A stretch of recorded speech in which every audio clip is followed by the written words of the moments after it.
প্রিয় ছাত্রছাত্রীরা, সবে তোমাদের উচ্চ মাধ্যমিক পরীক্ষা শেষ হয়েছে।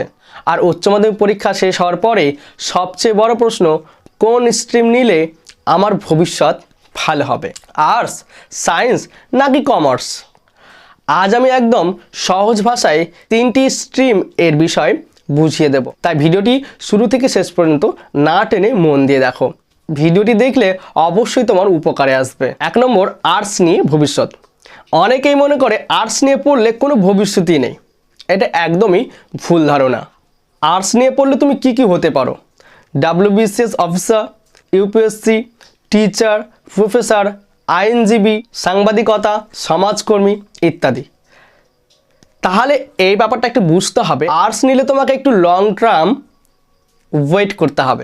এইসব চাকরি পেতে হলে তোমাকে কিন্তু একটু সময় ধরে অপেক্ষা করতে হবে, না হলে কিন্তু এইসব চাকরি পাওয়া ইম্পসিবল। আর এখন ওয়েস্ট বেঙ্গলে যে অবস্থা, খুবই কম চান্স। তাহলে কি তোমরা ঘাবড়ে যাবে, কম বয়সে চাকরি পাবে না? একদম ভুল ধারণা। যাদের হাইট ওয়েট খুব সুন্দর সুগঠিত, তারা ডিফেন্স লাইনের জন্য প্রিপারেশন শুরু করে দাও।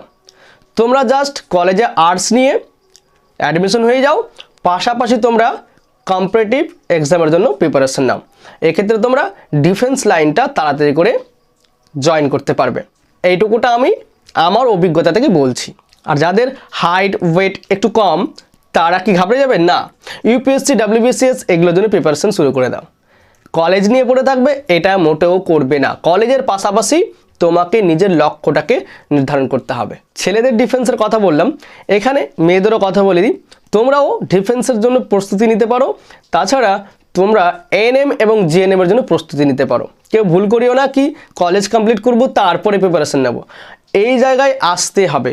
সুতরাং কলেজের পাশাপাশি শুরু করে দাও, কারণ কলেজের পড়াশোনায় খুব একটা চাপ থাকবে না। এখনই তোমার সময় আছে, সময়গুলোকে কাজে লাগাও। এবার আসে সায়েন্স নিয়ে ভবিষ্যৎ। সায়েন্স স্ট্রিমে সবচেয়ে বেশি সুবিধে বা সুযোগ, তাহলে এখানে পরিশ্রমও সব থেকে বেশি। সায়েন্স নিয়ে তুমি কি হতে পারো? যেমন doctor, engineer, nurse, pharmacist, researcher, data analyst, এসব তুমি হতে পারো। ক্ষেত্রে সায়েন্সের দুটো ভাগ আছে, একটা পিওর সায়েন্স আর একটা হচ্ছে বায়ো সায়েন্স।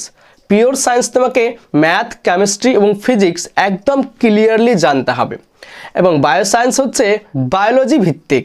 সুতরাং যাদের ম্যাথ, ফিজিক্স এবং কেমিস্ট্রিটা খুব ভালো লাগে, তাদের জন্যই কিন্তু সায়েন্সটা। এবার আসছি কমার্স নিয়ে ভবিষ্যৎ। যারা ভাবছে আমি ব্যবসা করব, হিসাব বা ফাইন্যান্সে আগ্রহী, তাদের জন্য কমার্সটা শক্তিশালী স্ট্রিম।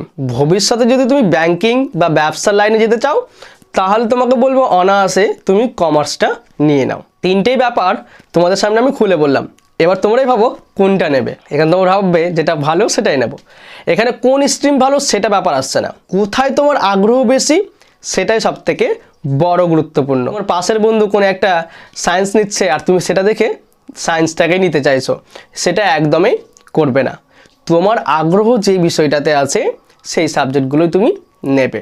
তাছাড়া বাবা মার একটা প্রেশার থাকে কি তোমাকে সায়েন্স নিতে হবে বা এটা নিতে হবে ওটা নিতে হবে, এরকম একটা ব্যাপার থাকে। সমাজেরও ব্যাপার থাকে, তুমি সমাজকে নিয়ে ভাবতে শুরু করে দেবে যে সমাজ কী ভাববে, আমি এতদিন তো এইটা করে আসলাম, তাহলে আজকে আমি এটা কেন নেব। দেখো, লোড তুমি সামলাতে পারবে, তুমি বুঝতে পারবে কোন লোডটা আমি সামলাতে পারবো। সুতরাং ওই অনুযায়ী তোমাকে ওই স্ট্রিমটা বেছে নিতে হবে। একদমই কিন্তু জলদবাজি করা চলবে না, যেটা পারবে সেটা নাও। আর যদি নিয়ে ফেলো তাহলে একটা সময় রাস্তায় মুখ থুবড়ে পড়বে, তখন অনেক অসুবিধায় পড়বে। সুতরাং সহজ কোনটা সেটা তুমি বেছে নাও। এক কথায় নিজের শক্তি ও লক্ষ্য অনুযায়ী সিদ্ধান্ত নাও। একটা কথা মনে রাখবে, স্ট্রিম তোমার ভবিষ্যৎ ঠিক করে না, তোমার কঠিন পরিশ্রমই তোমার ভবিষ্যৎ নিশ্চিত করবে। ভিডিওটি উপকারে আসলে বন্ধুদের সাথে শেয়ার করো, এবং চ্যানেলে নতুন হলে চ্যানেলটিকে সাবস্ক্রাইব করে পাশে থাকো। এবং হ্যাঁ, একটা লাইক এবং কমেন্ট করতে ভুলবে না। কেমন লাগলো ভিডিওটি কমেন্ট করে জানাও। দেখা হচ্ছে আবার একটি নতুন ভিডিওতে।